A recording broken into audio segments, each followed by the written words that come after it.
हाँ चपाटी, तो कैसे हैं आप सब? आई थिंक बहुत बढ़िया मस्ती काट रहे हैं, नो डाउट। 12th क्लास के लिए तो मस्ती का टाइम नहीं है, no doubt. I understand. 12th class के अंदर तो इतनी सारी अभी गुफ्तगू चल रही है, ऐसा ना कि क्या करें, कैसे पढ़ें, शॉर्ट नोट्स बनाएं, वेरी शॉर्ट नोट्स बनाएं, वीडियोस के थ्रू जाएं, रजिस्टर्स को लेके नोट्स से रिवाइज करें, PYQs लगाएं, सैम्पल पेपर लगाएं। Oh god, oh god, oh god, there are n number of things ना is going on. So my dear children, मैं यहाँ आपके सामने एक चीज लेके आई हूँ। हेलो एल्केन्स, हेलो अरीन, आप ये मान के चलो they are the backbone of organic chemistry. Backbone of organic means अगर किसी बच्चे ने, जो ये दो वीडियो मैं अपलोड करूंगी, दो पार्ट में आपको हेलो एल्केन हेलो अरीन पूरा परोस दूंगी, तो ये दो वीडियो अगर आपने प्रॉपर तरीके से देखी, इसमें जितने दिए हुए PYQs लगा लिए, तो आपकी बैकबोन बहुत स्ट्रांग हो जाएगी। और अगर तुम्हारी बैकबोन स्ट्रांग हो गई माय डियर चिल्ड्रन, तो आप मानेंगे, आपको ये ऐसा एहसास होगा when I am going to release the video of alcohol, phenol, ether, carbonyl, या कोई PYQs लगा रहे हो या सैंपल पेपर भी लगा रहे हो, देन टू तुमसे क्वेश्चंस बनने लगेंगे। वो PYQs निकल रहे हैं, कितना मजा आ रहा है, कितना कॉन्फिडेंट बूस्ट हो रहा है यार, मजा आ रहा है। क्यों? क्योंकि जो फर्स्ट चैप्टर ऑर्गेनिक का था, जो बैकबोन था, उस बैकबोन को हमने बहुत अच्छे तरीके से हैंडल किया, हेलो एल्केन हेलो अरीन को। तो स्टार्ट करते हैं हेलो एल्केन हेलो अरीन की सीरीज। और इस सीरीज में बहुत सारी चीजें हैं। अगर मैं बोलूं, मैम इस क्या पढ़ाओगे आप, क्या पढ़ाने जा रहे हो, इस PPT में ऐसा मोस्ट इंपॉर्टेंट थिंग क्या है जिसको करके दो वीडियो देख के ऐसा क्या चमत्कार हो जाएगा कि हमारा ऑर्गेनिक केमिस्ट्री का बैकबोन तो तैयार हो जाएगा। क्योंकि सबसे बड़ा कंटेंट ऑर्गेनिक का है, सिलेबस ऑर्गेनिक का ज्यादा है, पैनिक ऑर्गेनिक में बच्चा होता है, रोड मैप्स ऑर्गेनिक की नहीं होती हैं, केस स्टडी ऑर्गेनिक की समझ में नहीं आती है। तो उसके लिए मैं लेके आई हूं तुम्हारे लिए सॉल्यूशन। तो भाई तीन चीजें हैं इंपॉर्टेंट टॉपिक, वेटेज वाइज हम डिस्कस करेंगे इसमें चैप्टर में। हेलो एल्केन के जितने भी आपके फिजिकल केमिस्ट्री की जो भी प्रॉपर्टीज होंगी, फिजिकल और केमिकल प्रॉपर्टीज, उसे उठाएंगे क्योंकि यहीं से रिएक्शन उठती है, यहां से रिएक्शन वाला पार्ट आ जाता है थोड़ा सा। और यहां करेंगे हम most important predicted PYQs discussion, जिसमें आपका लेवल 1 लेवल 2 रहेगा। और आपको खुद में ये चीज लगेगी कि यार क्या यार, मतलब ये जो PPT सामने आई है, जो मैम की ये वीडियो सामने आई है, अगर मैं इसको अच्छे तरीके से देख लूं तो मेरा तो ऑर्गेनिक में कल्याण पक्का है। मैं कुछ ना कुछ तो पेपर में बहुत अच्छा करके आऊंगा। और टॉपर्स के सामने अगर ये वीडियो जाती है, इसीलिए मैं कह रही हूं कि चैनल को सब्सक्राइब करके अब केमिस्ट्री पॉइंट NK को फॉलो करना चालू कर दो भाई। क्योंकि अब ब्लॉकबस्टर, मतलब ये मान के चलो कंटिन्यू आपको कुछ ना कुछ केमिस्ट्री पॉइंट पर मिलता रहेगा। मैं दिखती रहूंगी कुछ ना कुछ 12th क्लास के लिए इनोवेटिव चीज, कुछ भी यूनिक चीज ऐसी लेके आऊंगी कि आपको लगेगा कि हाँ यार, इसको तो पढ़ना बहुत जरूरी है, इसके बिना मैं बोर्ड का पेपर देने नहीं बैठ सकता। ठीक, चलो तो स्टार्ट करते हैं कि क्या क्या इस वाली वीडियो में है। सबसे पहले, पढ़ना क्यों है, ये मतलब हमारे बोर्ड के लिए इतना रिस्पेक्ट क्यों डिजर्व करता है, तो हमने आपको बता दिया। बैकबोन है यार, अगर ये तैयार हो गया तो लाइव जिंगल आला, बढ़िया मस्त बैकबोन है ये आपका। इसमें वेटेज वाइज अगर देखा जाए 6 to 8 मार्क के जो जुगाड़ हो जाती है, आराम से बच्चों को नंबर मिल जाते हैं। और बहुत बढ़िया तरीके से बच्चा कोप कर लेता है, इसके अंदर बहुत बढ़िया तरीके से कोप कर लेता है। तो आगे बढ़ते हैं। जब आगे बढ़े तो हमें लिखा है व्हाई इट इज, अब देखा ना, इसमें जब अपन एंट्री मारते हैं तो कुछ बहुत इंपॉर्टेंट टॉपिक आते हैं। उसको स्लाइड में डाला है मैंने, क्या डाला है देखो। IUPAC नेम तो आप, ठीक है, वो तो फ्री के नंबर है तुम्हारे, कोई दिक्कत नहीं, वो तुम 11th में पढ़ के आए हो, ठीक। SN1 SN2 मतलब अगर तुमने यूनिमोलिकुलर बाईमोलिकुलर अभी तक नहीं पढ़ी, और अगर तुम्हें नहीं आती, तो या तो भैया चैनल के थ्रू पढ़ लो, वीडियो को देख के पढ़ लो, नोट्स बना लो, या किसी भी कीमत पे अगर पढ़ के भूल गए हो तो रिवाइज मार लो। आना ही आना है प्रॉपर तरीके से, 100% इसको पेपर में आना है। इससे आपको क्वेश्चन मिलना ही मिलना है, पिछली बार भी मिला था। ये कुछ तुम्हारे सामने पड़ी हुई है। मैम ये क्या है, अजीब से नाम लग रहे हैं मैम, इसको क्या कहते हैं? अरे मेरे प्यारे बच्चों, हेलो एल्केन की नेम रिएक्शंस, जिनके बिना हम अपनी शुरुआत भी नहीं कर सकते, हम अंगड़ाई भी नहीं ले सकते, हम सपना भी नहीं देख सकते, क्योंकि ये पढ़ना तो अति आवश्यक है। मेरे पास एक नहीं हजारों बच्चों के एग्जाम्पल्स हैं, जिन बच्चों ने ऑर्गेनिक केमिस्ट्री में नेम रिएक्शन पे काबू पा लिया और नेम रिएक्शन रट रट के लिख लिख के अगर याद कर ली और उसके रिएजेंट पे पकड़ मान ली तो उसका तो कल्याण पक्का हो जाता है। 30 में से 28-27 नंबर तो उसके लॉक है भाई, 100%। तो हेलोजिनेशन या फ्रॉम एल्कीन ग्रुप्स, अब अजीब से नाम आ रहे होंगे, डार्जन, फ्रिंकलिस्टन, हंस डिकर, मैम ये क्या है यार, पढ़ाना चालू करते हैं। कुछ भी टेंशन वाली बात नहीं है। देखो ये हेलोजिनेशन, हेलोजिनेशन के लिए आपको याद रखना है, अगर इथेन के ऊपर ब्रोमिनेशन की रिएक्शन करवाते हो, किसी भी हेलोजन की रिएक्शन करवाते हो, तो आपको पता है यहाँ पर सब्स्टिट्यूशन रिएक्शन हुई है। क्या हुई है भाई? ये हुई है सब्स्टिट्यूशन रिएक्शन। क्या हो रहा है भाई? ठीक है, अब आ जाएगा। यहाँ हो रही है सब्स्टिट्यूशन, थोड़ा सा कलर भी चेंज किया जाए जिससे कि आपको दिखे। चलिए, ये हो रही है सब्स्टिट्यूशन। मैम कैसे हो रही है सब्स्टिट्यूशन रिएक्शन? बहुत आसान है मैम। ये कैसे हो रही है बेटा जी? सिंपल सी बात, CH3 सिंगल बॉन्ड CH3। अब यहाँ जब ब्रोमीन आया तो ब्रोमीन टूटा, टूटने के बाद यहाँ पर आया, एक H को रिप्लेस किया और यहाँ पर चिपक गया। डीप क्वेश्चन अगर आ गया तो ये आएगा, इसकी मैकेनिज्म बताइए, क्या कौन सी मैकेनिज्म फॉलो करता है, किस टाइप की रिएक्शन है। तो आपको याद रखना है this is free radical substitution. अगर ये थोड़ा सा भी डीप स्टडी कर लोगे तो टिपिकल क्वेश्चन जो होते हैं केस स्टडी वाले, उसमें फंसोगे नहीं यार, आराम से करके आओगे। चलिए भाई, आते हैं फ्रॉम एल्कीन्स, बहुत आसान है। मार्कोनिकॉफ आएंगे, एंटी मार्कोनिकॉफ आएंगे, ये दोनों ही बात करेंगे इसमें और बताएंगे कि मार्कोनिकॉफ एंटी मार्कोनिकॉफ कैसे यूज करते हैं। देखो तुम्हारे सामने एग्जांपल करते हैं मार्कोनिकॉफ एंटी मार्कोनिकॉफ का। ये प्रोपीन है भाई, ठीक। अब ये एल्कीन है ना, अब इस एल्कीन में कुछ चीजें मैं बता दूं। अगर मैं ऐसा एल्कीन लिखती मान लो और इस पर HBr लाती तो क्या होता भैया? मैम कोई लड़ाई झगड़ा ही नहीं है क्योंकि ये सिमेट्रिकल है, दोनों तरफ हाइड्रोजन बराबर है, इसमें तो कोई दिक्कत ही नहीं आ रही है। दिक्कत कहाँ आ रही है मैम? दिक्कत तो यहाँ आ रही है, यहाँ वाइट चलेगा भाई। यहाँ आ रही है दिक्कत मैम, यहाँ क्या दिक्कत आ रही है? यहाँ एक हाइड्रोजन है, यहाँ 2 हाइड्रोजन है, तो करें क्या मैम? अगर HBr को आप ब्रेक करते हो H प्लस Br माइनस, तो मेरे बच्चा पार्टी याद रखना, ऐसे HBr को आपने यहाँ ब्रेक किया H प्लस Br माइनस, तो मार्कोनिकॉफ कहते हैं भैया नेगेटिव पार्ट को वहां भेजो जहां हाइड्रोजन कम है। The negative part of the attacking reagent attached to that carbon which has the least number of hydrogen, ऐसा मार्कोनिकॉफ कहते हैं। उनका कहना है इंडिया लाइक, कहते हैं ना गरीब को गरीब बताओ, जितने हम मिडिल क्लास होते हैं हमारा ये खून चूसा जाता है, वही वाली कहानी है, गरीब को गरीब करो। मार्कोनिकॉफ ने कहा जिसके पास हाइड्रोजन कम है Br वहां लगा दो, लेकिन हर किसी का दुश्मन होता है, तो मार्कोनिकॉफ का भी दुश्मन आया और वो है कौन? खराश। उनका नाम जरूर याद रखना, खराश। हो सकता है बचपन में जब ये पैदा हुए हो तो गले में खराश रही हो, तो इनकी दादी ने इनका नाम खराश ही रख दिया। तो खराश ने बताया कि भैया अगर पेरोक्साइड की प्रेजेंस यहाँ पर लाई जाए, ऑर्गेनिक पेरोक्साइड को लाया जाए, तो जो नेगेटिव पार्ट है ना वो वहां जुड़ेगा जहां हाइड्रोजन ज्यादा है, जस्ट उल्टा टू मार्कोनिकॉफ, इसीलिए इसको बोलते हैं एंटी मार्कोनिकॉफ। तो मोटिव क्या हुआ? अभी आपने एल्केन से देखा फ्रॉम हेलोजिनेशन से कि आपका हेलो एल्केन बना, यहाँ एल्कीन से अपनी आंखों से देखा आपका हेलो एल्केन तैयार हुआ, ये बना 2 डिग्री, ये बना 1 डिग्री। बहुत सारे बच्चों को डिग्री नहीं क्लियर है अभी बेटा। ये ये वाला Br जिस कार्बन से कनेक्टेड है उसकी दोस्ती कितने मिथाइल से है मैम? 2 मिथाइल से है, इसीलिए 2 डिग्री होगा। और यहाँ पर Br जिस कार्बन से कनेक्टेड है उसकी दोस्ती 1 से होगी, तो मैम ये 1 डिग्री होगा। ये 1 डिग्री बना, ये 2 डिग्री बना। 1 डिग्री के लिए एंटी मार्कोनिकॉफ लगेगा, 2 डिग्री के लिए मार्कोनिकॉफ लगेगा। चलते हैं नेक्स्ट प्रोसेस की तरफ, चलते हैं नेक्स्ट। देखे भाई क्या ग्रुप भाई साहब बढ़िया बात लेके आए, इन्होंने बताया एल्कोहल ले लो भाई, एल्कोहल में डाल दो हाइड्रा एसिड, बड़ा अकेला हाइड्रा एसिड तो नहीं चाहिए, क्या चाहिए और? एनाइड्रस जिंक क्लोराइड भी चाहिए होगी यहाँ पर, क्योंकि रिएजेंट आपको याद रखना है। मैंने कई बार बच्चों को फोर्स करती हूँ बेटा, रिएजेंट जरूर याद रखना, रिएजेंट पे जरूर काम करना, ये आपके 12th क्लास के सफर को बहुत खूबसूरत बना देंगे। ऑर्गेनिक केमिस्ट्री में आपकी 2/2 की मार्कशीट चमक जाएगी इससे।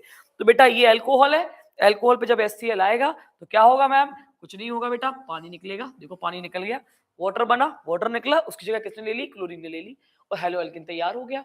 याद क्या रखना है? Hydra acid with anhydrous zinc chloride on alcohol, ठीक। ये ग्रुप भाई साहब ने बोला था। ग्रुप के बाद आप क्या आते हैं नेक्स्ट? फ्रिंकलिस्टन, ये तो मेरा फेवरेट वाला आ गया। फ्रिंकलिस्टन को हम हैलोजन एक्सचेंजिंग मेथड के नाम से भी जानते हैं। मैम इसमें क्या होता है? इसमें वो होता है जो कि हैलोजिनेशन से नहीं हो पाया। फॉर एग्जाम्पल मैं बताती हूं आपको क्या नहीं हो पाया, तो आपको समझ में आएगा। जब मीथेन के ऊपर क्लोरीन को डाला गया, क्या बना? क्लोरोमीथेन बना। बहुत बढ़िया। जब मीथेन के ऊपर ब्रोमीन को डाला गया, क्या बना? ब्रोमोमीथेन बना। बहुत बढ़िया। जब मीथेन के ऊपर आयोडीन को डाला गया, क्या बना? आयोडोमीथेन। बहुत बढ़िया। लेकिन लेकिन लेकिन लेकिन लेकिन आयोडोमीथेन बनते ही साथ उसके साइड में जो साइड प्रोडक्ट निकला, वो निकला HI। और HI है आस्तीन का सांप। आस्तीन का सांप बोले तो जिस रिएक्शन में बन रहा है साइड प्रोडक्ट, उसी रिएक्शन को डस रहा है। मतलब HI अपनी नेचर को नहीं चेंज कर पाएगा, उसका नेचर है रिडक्शन कराने वाला। HI act as a good reducing agent, और उस रिड्यूसिंग एजेंट की वजह से ये बैक टू मीथेन में कन्वर्ट होगा। किस में कन्वर्ट होगा? Back to methane. बस CH3I में आप आयोडीन को, HI को लेके आओगे, ये हाइड्रोजन सप्लाई करेगा और मीथेन बना देगा। तो ये सांस ही नहीं ले पाएगा। लेकिन एक साइंटिस्ट ने इसको करके दिखाया। वो कौन थे? फ्रैंक लिस्टन। उनने कहा कोई भी कोई भी हेलो डेरिवेटिव ले आइए। जैसे मैंने ब्रोमीन का डेरिवेटिव दे दिया। अब यहां भी रिएजेंट मानने हैं आपको, याद, यहां भी रिएजेंट पर जोर लगाना है। NaI विथ एसीटोन रटना है इसको लिख लिख के कि NaI एसीटोन ये फिक्स्ड है, इसकी प्रेजेंस में ही रिएक्शन होती है। तुरंत ब्रोमीन हटेगा, आयोडीन लग जाएगा और आपका आयोडो का डेरिवेटिव स्टेबिलिटी वाला तैयार हो जाएगा, जिसका कोई भी दुश्मन नहीं है। ठीक है, आगे बढ़ते हैं। चलो भैया आगे बढ़े। डार्जन, ये तो बोर्ड वालों की, ISC और CBSE वालों की पसंदीदा रिएक्शन है, मोस्ट मोस्ट फेवरेट रिएक्शन। वो कहते हैं भैया अल्कोहल के ऊपर, देखो कितना जबरदस्त चीज पढ़ा रही हूँ, बहुत बढ़िया चीज पढ़ा रही हूँ, मजा ही आ जाएगा। अल्कोहल के ऊपर HCl डालेंगे या PCl3 डालेंगे या PCl5 डालेंगे या SOCl2 डालेंगे। आपको पता है इसमें चारों में एक ही प्रोडक्ट बनने वाला है, चारों में क्लोरोइथेन बनेगा। लेकिन इन चारों में मोस्ट फिजिबल प्रोसेस कौन सी है बेटा? ये वाली। कौन सी वाली? डार्जन। क्योंकि SOCl2 को कहते हैं थायोनिल क्लोराइड, और कहा जाता है जब थायोनिल क्लोराइड यहां अटैक करेगा तो बेटा एक तो बनेगी तुम्हारी SO2। मैं तुम्हें दिखा भी देती हूँ, तुम्हारी आंखों के सामने बना के दिखा देती हूँ। क्या तुम्हें ये SO2 दिखाई दी? यस, आराम से। यहां से H और यहां से Cl, तो ये उड़ी SO2, ये उड़ी HCl। भैया ये तो बनी और उड़ गई। जब ये बन के उड़ गई तो तुम्हारे उस कंटेनर में, उस बीकर में क्या बचा? हेलो डेरिवेटिव बचा। मतलब मोस्ट प्योरेस्ट फॉर्म फ्रिंकलिस्टन रिएक्शन से, हेलोजन एक्सचेंजिंग मेथड से बनता है। आप ये देखिए, इसलिए बोर्ड वालों की बहुत फेवरेट रिएक्शन है बेटा। हंस डेकर जो है छोटा भाई of decarboxylation. Why I am saying छोटा भाई? कहते हैं sodium salt of carboxylic acid CH3COO Na पर अगर सोडा लाइम डाला जाए, सोडा लाइम की रिएक्शन कराई जाए, तो बेटा ये CH3 और यहां से H की दोस्ती होती है। क्या बनता है मैम? मीथेन बनता है। साइड में क्या निकलता है? सोडियम कार्बोनेट निकलता है। सेम कहानी यहां भी कार्बन कम होते हैं प्रोडक्ट बनते समय। सेम हंस डिकर में होगा। क्या होगा मैम? सोडियम की जगह आपको लेना है सिल्वर का सॉल्ट, इतनी सी बात। सोडा लाइम की जगह आपको लेना है ब्रोमीन, याद रखना है ब्रोमीन, और यहां हीट दिया है, लेकिन कई बुक्स में CCl4 आपको देखने को एज अ रिएजेंट मिलेगा। तो इस कॉम्बिनेशन को आपको याद करना है। नेम रिएक्शन की ये क्वालिटी होती है, नेम रिएक्शन के रिएजेंट फिक्स है, आपको उसको लिख लिख के याद करना है, उसकी प्रैक्टिस करनी है। इसीलिए तो ये वीडियो बन रही है। ठीक है, जब इसकी रिएक्शन हुई क्या होगा? यहां से CO2 उड़ जाएगी, CO2 उड़ी, यहां से CO2 गैस उड़ गई। ठीक है, अब क्या और क्या उड़ सकता है? AgBr की सेटिंग हो गई, तो AgBr की सेटिंग हो गई, CO2 गैस उड़ गई, बचा क्या? C2H5 और एक ब्रोमीन, बन गया C2H5Br। यहां देखो 1 2 3, 3 कार्बन थे कि नहीं थे ना? यहां 3 कार्बन थे, यहाँ कितने कार्बन का प्रोडक्ट बना? 2 कार्बन का। तो जैसे इसमें कार्बन घटते हैं डिकार्बोक्सिलेशन में, सेम हंस डिकर में भी कार्बन रिड्यूस होते हैं और हमारा हेलो एल्केन बनके हो जाता है तैयार। लो भाई, सारी नेम रिएक्शन हो गई है खत्म। सारी नेम रिएक्शन को मैम ने बता दिया है। अब सीधी बारी आती है फिजिकल प्रॉपर्टीज की। तो फिजिकल प्रॉपर्टी पे क्या काम करना है इसमें, वो भी देख लो। 3 पॉइंट है जिन्हें अपने जीवन में उतार लो, उसे याद कर लो। पहला है बॉइलिंग और मेल्टिंग पॉइंट होता है हायर देन एल्केन, क्योंकि इनमें क्या होता है? डाइपोल इंटरेक्शन होता है। यार होगा ना, CH3Cl को तोड़ो तो पोलराइजेशन होगा, पोल्स बनेंगे, नेगेटिव पॉजिटिव पोल्स बनेंगे, तो डाइपोल डाइपोल इंटरेक्शन तो होना लाजमी है ना? तो वो याद रखेंगे। सॉल्युबिलिटी में इनसॉल्युबल होते हैं पानी में, और किसमें घुलते हैं? ऑर्गेनिक सॉल्वेंट में घुल जाते हैं। डेंसिटी में डेंसर होते हैं पानी से, increase with the halogen size, और हैलोजन का साइज बढ़ता है तो और डेंस होने लगते हैं। कभी कभी एक क्वेश्चन बड़ा प्यारा है जो पूछा जाता है, मैं आपसे कराऊंगी अभी। ये आपकी केमिकल प्रॉपर्टी स्टार्ट हो गई है, लेकिन मैं केमिकल प्रॉपर्टी पढ़ाने से पहले मेरा मन कर रहा है मैं एक क्वेश्चन करा दूं, ऐसा ना हो कि भी फ्रिक्वेंटली मेरे को याद है फिर वो दिमाग से निकल जाए। तो देखो क्वेश्चन क्या है, अगर यहाँ आया CH3Cl, C2H5Cl, C3H7Cl, तो कंटिन्यू, हैलोजन तो कांस्टेंट है, लेकिन मैम क्या बढ़ाती जा रही है? कार्बन की चेन। यार कार्बन की चेन बढ़ेगी तो मॉलिक्यूलर मास बढ़ेगा, और याद रखने हैं आपको कुछ बातें कि मॉलिक्यूलर मास अगर बढ़ता है तो बॉइलिंग पॉइंट भी बढ़ता है। चलो अच्छी बात हो गई। मैम एक आपने हमने कंपाउंड तुम्हें दे दिया ये वाला, एक कंपाउंड तुमको हमने दे दिया है ये वाला, एक कंपाउंड हमने तुमको दे दिया है ये वाला।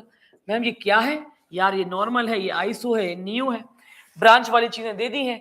तो आपको याद रखना है कितना बड़ा सरफेस एरिया है नॉर्मल वाले का, मतलब सरफेस एरिया जितना ज्यादा बॉइलिंग पॉइंट भी उतना ज्यादा। ये भी आपको याद रखना है, ये भी बता दिया मैम ने कि जितना सरफेस एरिया होगा उतना ज्यादा बॉइलिंग पॉइंट होगा, जितना ज्यादा मॉलिक्यूलर मास होगा उतना ज्यादा बॉइलिंग पॉइंट होगा। ये याद रख लो, ठीक है। अब अगर तुम्हारे पास आ जाए फ्लोरीन का डेरिवेटिव, क्लोरीन का, ब्रोमीन का, आयोडीन का, तो यू नो दैट ना टॉप टू बॉटम जाने पे एटॉमिक मास बढ़ता है, एटॉमिक नंबर बढ़ता है। जब मास बढ़ेगा ऑब्वियसली तो बॉइलिंग पॉइंट तो बढ़ना ही बढ़ना है ना। तो ये चीज मेरे को लग रही थी कि आपको पता होनी चाहिए कि हाँ किस तरीके से होता है। आएंगे केमिकल प्रॉपर्टीज पे, तो केमिकल प्रॉपर्टीज को आप देखेंगे भैया, इसके अंदर रिएक्शन विथ मेटल्स और इलेक्ट्रोफिलिक सब्स्टिट्यूशन और साथ में न्यूक्लियोफिलिक सब्स्टिट्यूशन। अब इलेक्ट्रोफिलिक का तो यहाँ कोई काम नहीं है क्योंकि अपन अभी हेलो एल्केन वाला पार्ट डिस्कस कर रहे हैं।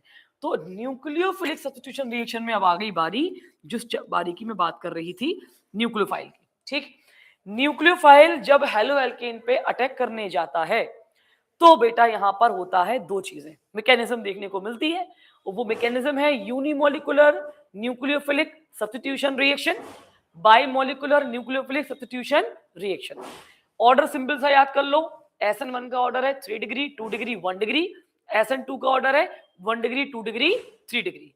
तो ये आपके ऑर्डर्स रहेंगे, और रिएक्टिविटी ऑर्डर मैंने बताने के बाद SN1 में आपको दो मैकेनिज्म लगेंगी, दो स्टेप लगेंगे मैकेनिज्म में। SN2 में एक ही स्टेप के अंदर सारा कल्याण वस्तु हो जाएगा, आराम से हो जाएगा। तो ये आपका बड़ा पार्ट है, इसको आपको सीखना बहुत जरूरी है। आगे बढ़े, अभी स्टार्ट हो गया है आपका न्यूक्लियोफाइल सब्स्टिट्यूशन रिएक्शन। तो इसमें मैं क्या पढ़ा रही हूं आपको, एक आपका SN1 है, एक आपका SN2 है, ठीक है। ये कौन सा है? Unimolecular. ये कौन सा है? Bimolecular. इसमें 3 डिग्री 2 डिग्री 1 डिग्री आपका एल्काइल हैलाइड, ठीक है। इसमें 1 degree 2 degree 3 degree alkyl halide. इसमें कितने स्टेप लगेंगे मैम? इसमें 2 स्टेप लगेंगे, इसमें 2 स्टेप लगेंगे, इसमें एक ही स्टेप लगेगा। ये एक स्टेप के अंदर हो जाएगी। तरीका कैसे होगा वो भी देख लीजिए। जैसे यहां पर 3 डिग्री वाला है, देखो ध्यान से, देखो बेटा, ये 3 डिग्री वाला है, ये टूटा, यहां से ब्रेक हुआ, इलेक्ट्रॉन कहां शिफ्ट हुए? Br के पास। अब जब Br के पास शिफ्ट होंगे तो आपको पता है यहां नेगेटिव, यहां क्या आएगा? प्लस आएगा। इस सेंटर पे क्या आ जाएगा? प्लस। यहां पर क्या है? QH। ब्रेक करो, K प्लस OH माइनस, ये हो गया। अब यहां पर ये तोड़ा ताड़ी जो होती है, ये होती है स्टेप नंबर 1 में। स्टेप नंबर 1 में भैया आपका न्यूक्लियोफाइल रेडी होता है, बॉन्ड ब्रेक होता है, यहाँ पर हेटेरोलिटिक फिजन होता है, कार्बोकैटायन का जन्म होता है, सारी चीजें यहाँ होती हैं। और जब स्टेप 2 जैसे ही आएगा तो स्टेप नंबर 2 में जो तुमने यहाँ पर कार्बोकैटायन जनरेट किया है, ये जो कार्बोकैटायन तुमने बनाया है, इसके ऊपर प्यार से अटैक करेगा आपका OH नेगेटिव न्यूक्लियोफाइल, और 3 डिग्री अल्कोहल बनके हो जाएगा रेडी। मतलब पहले पार्ट में तोड़ा ताड़ी, दूसरे पार्ट में जोड़ा जाड़ी। आप ऐसे याद कर सकते हो, बहुत ही तरीका है। इसके अंदर करने की क्या जरूरत है, इसके अंदर कुछ भी करने की जरूरत नहीं है। ये है तुम्हारा 1 डिग्री हेलो एल्केन, ये आया तुम्हारा क्या आया, न्यूक्लियोफाइल OH नेगेटिव। तो अब ये क्या करेगा, ये आपको बता दूं मैं, ये मान लो यहां से अटैक कर रहा है OH नेगेटिव, यहां लगा है क्लोरीन, तो धीमे धीमे ये अपने बॉन्ड को मजबूत बनाएगा, यहां धीमे धीमे बॉन्ड क्या होगा, कमजोर होगा। इसको हम बोलते हैं इंटरमीडिएट या ट्रांजिशन स्टेट। ये ट्रांजिशन स्टेट का जन्म हो गया। थोड़े ही टाइम के बाद क्लोरीन वाला बॉन्ड हट जाएगा और OH वाला बॉन्ड यहां पर लग जाएगा। मतलब जो भी काम हुआ, जो भी चीज हुई, वो एक स्टेप के अंदर पूरी हो गई। कुछ भी इसमें कार्बोकैटायन का जन्म नहीं हुआ, प्रॉपर कोई फिजन नहीं हुआ। तो इस तरीके की मैकेनिज्म आपको देखने को मिलती है SN2 में। फिर रिटेंशन और इन्वर्जन की बात होती है, जो बच्चों को बड़ी टफ लगती है। तो बेटा अगर बैक अटैक होता है तो उसको इन्वर्जन कहते हैं, और फ्रंट अटैक होता है तो उसको हम कहते हैं रिटेंशन। ये आपको बात याद रखनी है, इन्वर्जन एंड रिटेंशन, ये दो वर्ड बच्चों को बड़ी प्रॉब्लम देते हैं, तो याद रख लो। फ्रंट से बाहर अगर हुआ दैट इज रिटेंशन, और पीछे से बाहर हुआ दैट इज इन्वर्जन। ये वाली कहानी रहेगी। इसके बाद अब आती है न्यूक्लियोफिलिक की रिएक्शन। तो मैं सोच रही हूँ मैं रिएक्शंस यहाँ पर कराई देती हूँ आप लोगों को। तो ये आएंगे हम लोग इधर, पहले खाली पार्ट। चलो अब तुम्हें एक जादू का पिटारा दिखा रही हूँ मैं। वो जादू का पिटारा देख के तुम्हें मजा ना आ जाए तो कह देना, क्योंकि बहुत सारी चीजें तुम्हारी एक बार में क्लियर हैं। ये है C2H5Br। अब ये है जादू का पिटारा। मैम क्या है इस पिटारे में, जल्दी खोलिए पिटारा। तो बेटा पिटारे में है, ये देखिए, कन्वर्जन करते समय अगर आप हेलो एल्केन पर पहुंच जाते हैं तो आप कुछ भी बना सकते हैं। मैम ये कैसे पॉसिबल है, अरे मैम बता रही है तो सब कुछ पॉसिबल है। जैसे अगर आपने एक्वस KOH डाला तो बेटा क्या होगा, यहाँ पर यहाँ बनेगा C2H5OH प्लस KBr। कैसे हुआ, यहां से OH नेगेटिव निकल के आएगा न्यूक्लियोफाइल, इसको कहेगा चलो टाटा बाय बाय, क्योंकि ये वीक है, ये जगह छोड़ेगा, वो आएगा। तो क्या हो रहा है, सब्स्टिट्यूशन हो रहा है। आ कौन रहा है, न्यूक्लियोफाइल आ रहा है। तो पूरा नाम क्या हुआ, न्यूक्लियोफिलिक सब्स्टिट्यूशन। अब अगर मान के चलो एल्कोहलिक पोटेशियम साइनाइड अगर आ गया तो यहां से CN आएगा। जब CN आएगा तो यहाँ प्रोडक्ट क्या बनेगा, C2H5CN प्लस KBr। अगर इसकी जगह एल्कोहलिक AgCN आ गया तो आपको याद रखना है यहां बना है साइनाइड, तो मैम यहां क्या बनेगा, यहां बनेगा आइसोसाइनाइड। इतनी सी बात आपको रटनी है, याद रखनी है। मैं इसका लॉजिक भी दे दे रही हूं, मैं इसका रीजन भी बता दे रही हूं कि नीचे आइसोसाइनाइड बना ही क्यों। बेटा क्या होता है, नाइट्रोजन जो होता है वो होता है दोगला। दोगला मींस एमिडेंट प्रॉपर्टी वाला। तो एमिडेंट वाला जो होता है, जब वो देखता है तगड़ी पार्टी है पोटेशियम, एक्टिव मेटल है पोटेशियम, तो वो क्या करता है, कार्बन बॉन्ड बनाता है। अब ये बेचारा सिल्वर बड़ा लेस रिएक्टिव है, तो यहाँ नाइट्रोजन अपनी एमिडेंट प्रॉपर्टी दिखाने के बाद और ये बॉन्ड बनाकर यहाँ पर बना देता है आइसोसाइनाइड। तो ये आपको याद रखना है। इसके बाद अगर हम एल्कोहलिक पोटेशियम नाइट्राइड लेके आएंगे तो क्या बनेगा, C2H5NO2 और यहाँ KBr। चलो भैया ये भी बात समझ में आ गई। और भी देखो, अगर हम यहाँ मान लो सिल्वर का सॉल्ट लेके आ जाए, जो अपन ने अभी उसमें लिया था हंस डिकर में, तो क्या होगा, अरे भैया ईस्टर बन जाएगा, CH3COO C2H5 और AgBr निकल गया, है ना। अगर हम यहाँ पर लेके आए मान लो CH3CH2ONA, सोडियम का इथॉक्साइड, तो मैम क्या बनेगा, अरे लो भाई साहब C2H5O C2H5, यहाँ क्या निकल गया, NaBr। क्या बन गया, ईथर बन गया यार। ये है ईस्टर, अरे रे रे, खुशबू देने वाला फ्रूटी स्मेल।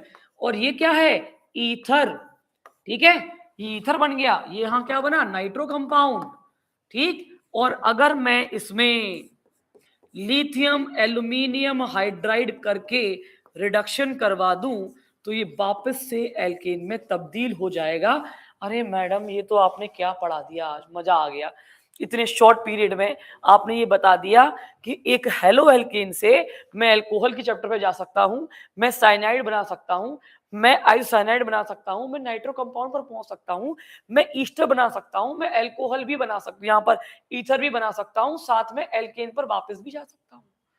मतलब इतनी सारी चीजें पॉसिबल हैं सिर्फ एक हेलो एल्केन से आपको पकड़ काय पे करनी है, रिएजेंट के ऊपर पकड़ करनी है। बस रिएजेंट मजबूत करना है, रिएजेंट स्ट्रॉन्ग करना है, और जहां आपने रिएजेंट बढ़िया कर लिया, आपका एल्कोहल बढ़िया हो जाएगा, चमक जाएगा, एकदम बेहतरीन, मजे आ जाएगा आपको।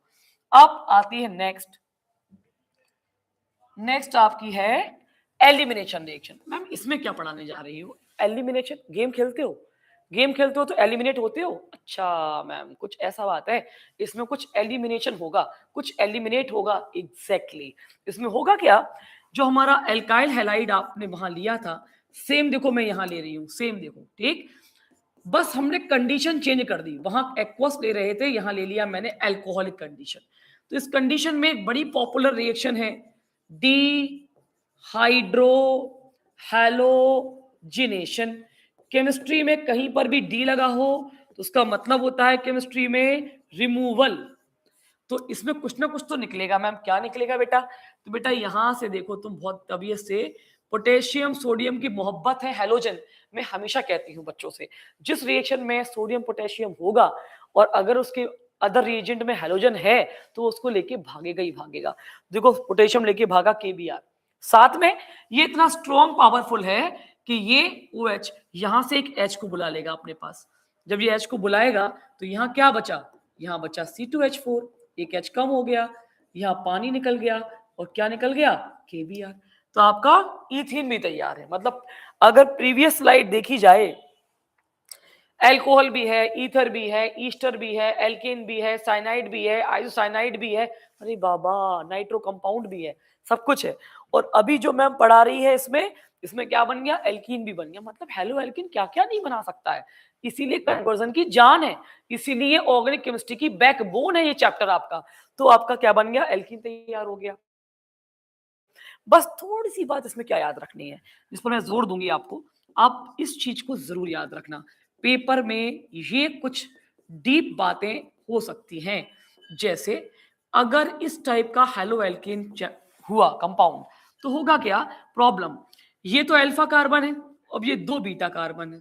जब एलिमिनेशन होता है ना, तो बीटा एलिमिनेशन याद रख लेना एक वर्ड, बीटा एलिमिनेशन मतलब जो पानी बनता है, पानी का जो H होता है वो बीटा से जाता है, ठीक है। अब यहाँ दो दो बीटा है मैम, क्या होगा भैया? तो इसमें दो प्रोडक्ट बनेंगे मैम, बिल्कुल सही बात है। एक प्रोडक्ट बनेगा आपका CH3 CH double bond CH CH3, एक बनेगा CH3 CH2 CH double bond CH2। अगर इस वाले बीटा से H गया तो ब्यूटुईन बनेगा, इस वाले बीटा से H गया तो ब्यूटुवानीन बनेगा। मैम कौन सा वाला सही है? दोनों ही सही है? नहीं बेटे, यहां पर एक साइंटिस्ट आएंगे, मतलब एक लॉ आएगा जिसे तुम्हें पढ़ के ही जाना है पेपर में, सेट रूल। इन्होंने क्या बोला था? इन्होंने बढ़िया बात करी, पुख्ता बात करी, जिसकी दोस्ती ज्यादा, जिसकी ताकत ज्यादा, जिसकी स्ट्रेंथ ज्यादा, उसका प्रोडक्ट बनेगा मेजर, और जिसकी स्ट्रेंथ कम उसका प्रोजेक्ट बनेगा माइनर। तो बेटा आप तुम्हें बताओ, ये वाला बीटा तो तन्हाई में बैठा है बेटा, इसका तो कोई दोस्त नहीं है, कोई यार नहीं है, कोई फ्रेंड नहीं है। लेकिन यहाँ देखो, इस बीटा के पास तो इसका दोस्त है ना भाई, तो इसकी ताकत ज्यादा हो गई। जब ताकत ज्यादा हुई तो ये वाला जो ब्यूटुईन बन रहा है मैम, ये मेजर है, और नीचे वाला कौन सा है मैम? ये आपका माइनर प्रोडक्ट है। बस इतनी सी बात आपको एलिमिनेशन में याद रखने की है, खत्म, ठीक। अब ये हेलो एल्केन हो रहा है कंप्लीट, वाइंड अप करेंगे हम इसको। कैसे करेंगे वाइंड अप? देखो ध्यान से, क्या आ गया? Reaction with metals. इसमें सिर्फ तुम्हें क्या पढ़ना है? इसमें पढ़ना है तुम्हें वुड्स और ग्रिग्नार्ड रिएजेंट। अब ये क्या बला होती है उसको भी सिखा देते हैं। कहते हैं अगर सेम एल्काइल हैलाइड, अगर सेम एल्काइल हैलाइड की रिएक्शन सोडियम मेटल से करवाई जाए in the presence of dry ether, dry ether की प्रेजेंस में, तो NaCl को लेके बाहर हो गया 2NaCl, क्या बचा? CH3 single bond CH3। बहुत प्यारा कंपाउंड है, मतलब क्लोरोमीथेन से ईथेन बन गया आपका। फॉर एग्जाम्पल अगर मैं यहाँ बोलती कि मीथेन से ईथेन बनाना है तो वुड्स रिएक्शन तो दौड़ ही जाती, क्यों? इसका बस क्लोरीनेशन करवाओ, क्या बन जाएगा? CH3Cl। फिर तो आपने करी हुई है CH3Cl वाली रिएक्शन, ऑलरेडी बन गया ईथेन। मतलब मैम अगर हमें कन्वर्जन में कार्बन को बढ़ाना है सिमेट्रिकली, तो हम वुड्स रिएक्शन का इस्तेमाल कर सकते हैं। एग्जैक्टली बेटा, आप वुड्स का इस्तेमाल कर सकते हो। ग्रिगनाट कैसे तैयार होता है भैया? तो ये है तुम्हारा एल्काइल हैलाइड। इस एल्काइल हैलाइड में अगर आप मैग्नीशियम मेटल डालते हो in the presence of dry ether की प्रेजेंस में, तो बेटा ये मैग्नीशियम यहाँ बीच में जाके बैठेगा, हैलाइड का और ब्रोमीन का बॉन्ड को ब्रेक करते हुए यहाँ बीच में जाएगा और क्या बनाएगा? C2H5MgBr। तो ये R बन गया, बीच वाला Mg हो गया और ये X, तो ये हो गया RMgX। ये आपका तैयार हो गया है RMgX, ग्रिगनाट रिएजेंट। पूरा हेलो एल्केन आपका एक बार में मैंने आपको कवर करके दिया, बता के दिया कि ये हेलो एल्केन है, आपको इसको पढ़ना है, करना है, चीजें सीखनी है। अब इस हेलो एल्केन के बाद कुछ टास्क मुझे आपको देना है। टास्क क्या देना है वो सुन लो। इसका second part hello Areen including PYQ मैं रिलीज करूंगी। अब ये हेलो अरीन्स और इंक्लूडिंग पीवाईक्यू जो मैं रिलीज करूंगी, उससे पहले घर जाके आपको क्या करना है, अभी मैम ने न्यूक्लियोफिलिक सब्स्टिट्यूशन रिएक्शन का जो पूरा चार्ट बनवाया था वो आप एक पेज पर ड्रॉ करेंगे। बिल्कुल ऐसे, मतलब C2H5Br और फिर ऐसे करके बनाएंगे। बड़ा क्रिएटिव सा बनाइएगा इसको, थोड़ा क्रिएटिव सा करिएगा। आपको खुद में लगेगा कि यार हम क्या पढ़ रहे हैं मैम, मजा आ रहा है यार इसको करने में, तो मुझे बहुत मजा आ रहा है। तो रेड वाला लेते हैं। जैसे मान लो मैंने लिखा यहाँ पर एल्कोहलिक KOH, यहाँ एक्वस KOH, ठीक है। यहाँ मैंने लिखा एल्कोहलिक KCN, यहाँ मैंने लिखा AgCN, जैसे मैंने यहाँ लिखा KNO2, जैसे मैंने यहाँ लिखा CH3COOAg, जैसे मैंने यहाँ लिखा लिथियम एल्यूमिनियम हाइड्राइड, जैसे मैंने यहाँ लिखा मैग्नीशियम विथ ड्राई ईथर। तो ये सारे आपको प्रोडक्ट बना के लिखने हैं बस। ये मैंने एक तरीके से रोड मैप टाइप का बना दिया, एक word road map. Identify ABCDE, आपने अभी तक बहुत सारे क्वेश्चन देखे होंगे, इसमें पूछा जाता है, तो ये जरूर करना है, आपको प्रैक्टिस करनी है। उसके बाद SN1 SN2 की मैकेनिज्म की आपको प्रैक्टिस करनी है, स्टेबिलिटी ऑर्डर आपको रटना है, याद करना है किसी भी कीमत पे अच्छे तरीके से। उसके बाद क्लोरोप्रोपेन से आइसोप्रोपाइल अल्कोहल, ये कन्वर्जन आपको करना है। क्लोरोप्रोपेन से आइसोप्रोपाइल अल्कोहल कैसे बना, ये प्रिंटेड PYQ क्वेश्चन है जो मैं आपको दे रही हूं। आप इतना टास्क ये वीडियो देखने के बाद जरूर फॉलो करें।